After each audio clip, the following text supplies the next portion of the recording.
वैसे तो केंद्र की मोदी सरकार देश में बढ़ रही जनसंख्या के नियंत्रण के लिए कानून बनाने की बात करती है, लेकिन केंद्र में उसके मजबूत सहयोगी और आंध्र प्रदेश के सीएम चंद्रबाबू नायडू के ज्यादा बच्चे पैदा करने वाले बयान से आबादी को लेकर एक नई बहस शुरू हो गई है, जिसमें तमिलनाडु के मुख्यमंत्री एम.के. स्टालिन भी चंद्रबाबू नायडू के सुर में सुर मिलाते नजर आ रहे हैं।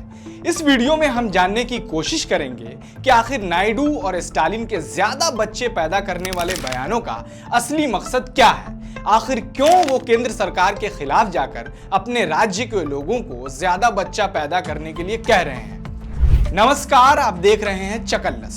सबसे पहले आप हमारे चैनल को सब्सक्राइब कर लीजिए ताकि आगे से ऐसी खबरों की अपडेट्स आपसे मिस ना हो। दरअसल आंध्र प्रदेश में सीएम चंद्रबाबू नायडू ने पहले से लागू पॉपुलेशन पॉलिसी को खत्म कर नया कानून लाने के साथ ही ज्यादा बच्चे पैदा करने वालों को इंसेंटिव्स और ज्यादा छूट देने का प्लान बनाया है। पुराने नियम के तहत आंध्र प्रदेश में अब तक 2 से ज्यादा बच्चे वाले लोग चुनाव नहीं लड़ सकते थे, लेकिन नए कानून में प्रावधान होगा कि स्थानीय निकाय चुनाव वही लोग लड़ सकेंगे जिनके पास 2 से ज्यादा बच्चे होंगे। सीएम चंद्रबाबू ने अपने इस फैसले के पीछे राज्य में बढ़ती बुजुर्ग आबादी के खतरे और पलायन का हवाला दिया है। चंद्रबाबू नायडू ने कहा, राज्य में विकास दर बढ़नी चाहिए, सभी को इस बारे में सोचना चाहिए और परिवारों को कम से कम 2 या उससे ज्यादा बच्चे पैदा करने का लक्ष्य रखना चाहिए। पहले कभी मैंने जनसंख्या नियंत्रण की वकालत की थी, लेकिन अब हमें भविष्य के लिए जन्म दर बढ़ाने की जरूरत है। राज्य सरकार ऐसा कानून लाने की योजना बना रही है जिसके तहत केवल 2 या उससे ज्यादा बच्चों वाले लोग ही स्थानीय निकाय चुनाव लड़ सकेंगे। चंद्रबाबू के इस बयान के बाद तमिलनाडु के सीएम एम.के. स्टालिन ने भी अपने राज्य के लोगों से कहा कि वो भी 16-16 बच्चे पैदा करें। अपने बयान में सीएम स्टालिन ने खुलकर संसदीय सीटों की संख्या का राग छेड़ दिया। स्टालिन ने कहा है कि पहले के लोग नए कपल को 16-16 संतान का आशीर्वाद देते थे। हालांकि इसका मतलब 16 संतान नहीं बल्कि 16 तरह की संपत्ति होती थी। अब यह आशीर्वाद कोई नहीं देता।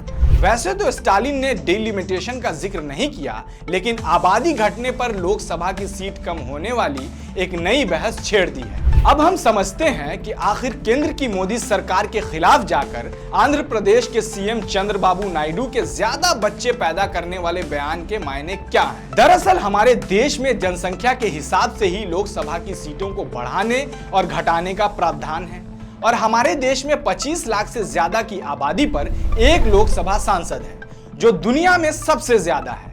हमारा संविधान अधिकतम 10 लाख की आबादी पर एक संसद की बात कहता है। साथ ही कहता है कि सांसदों की संख्या 550 से ज्यादा नहीं हो सकती। 1971 तक देश और अलग अलग राज्यों में सीटों की संख्या भी घटी बढ़ी, लेकिन उसके बाद इसमें कोई बदलाव नहीं हुआ। इसका नतीजा यह हुआ कि आज यूपी में 30 लाख लोगों पर एक सांसद है, तो तमिलनाडु में करीब 20 लाख लोगों पर। संविधान में मूल प्रावधान यही है कि जनसंख्या के आधार पर सीटें तय होंगी, यानी जहां आबादी ज्यादा वहां सीटें भी ज्यादा होंगी। अगर देश की मौजूदा आबादी के हिसाब से राज्यों में सीटों का बंटवारा किया जाए तो उत्तर प्रदेश में सीटों की संख्या 80 से बढ़कर 94 हो जाएगी। बिहार, राजस्थान और मध्य प्रदेश जैसे नॉर्थ के राज्यों में भी सीटें बढ़ेंगी, लेकिन तमिलनाडु, केरल और आंध्र प्रदेश जैसे दक्षिण के राज्यों में सीटों की संख्या घटेगी, जिसका सीधा मतलब है कि साउथ के राज्यों का संसद में प्रतिनिधित्व कम होगा। यही वजह है जिस पर साउथ के कई राज्यों ने आबादी के आधार पर लोकसभा सीटों की संख्या बढ़ाने पर आपत्ति भी जाहिर की है।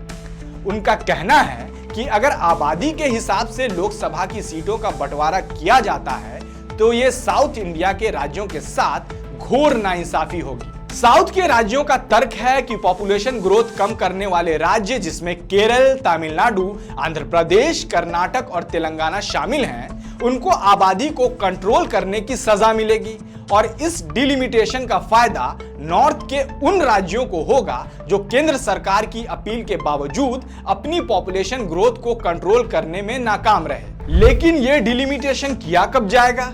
दरअसल किसी राज्य में लोकसभा और विधानसभा सीटों की संख्या कितनी होगी, इसका काम परिसीमन आयोग यानी डिलिमिटेशन कमीशन करता है। 1952 में इस कमीशन को बनाया गया था। संविधान के अनुच्छेद 82 में आयोग का कामकाज भी तय किया गया था। 1976 में संविधान में संशोधन कर तय किया गया कि 2001 तक 1971 की जनगणना के आधार पर ही लोकसभा सीटें होंगी। लेकिन 2001 में संविधान में 84वां संशोधन किया गया। इसके तहत 2026 के बाद जब पहली जनगणना होगी और उसके बाद आंकड़े प्रकाशित हो जाएंगे तो ही लोकसभा का परिसीमन किया जाएगा। यानी 2026 के बाद जनगणना होगी 2031 में। लेकिन अभी तो 2021 की जनगणना होना भी बाकी है। 2026 के बाद 2031 में जनगणना होगी, उसके बाद ही लोकसभा की सीटों की संख्या बढ़ने की उम्मीद है। तो आपको हमारी ये रिपोर्ट कैसी लगी, आप हमें कमेंट सेक्शन में जरूर बताएं और YouTube पर हमारे चैनल को सब्सक्राइब करें, साथ ही Facebook और Instagram पर भी हमें जरूर फॉलो करें।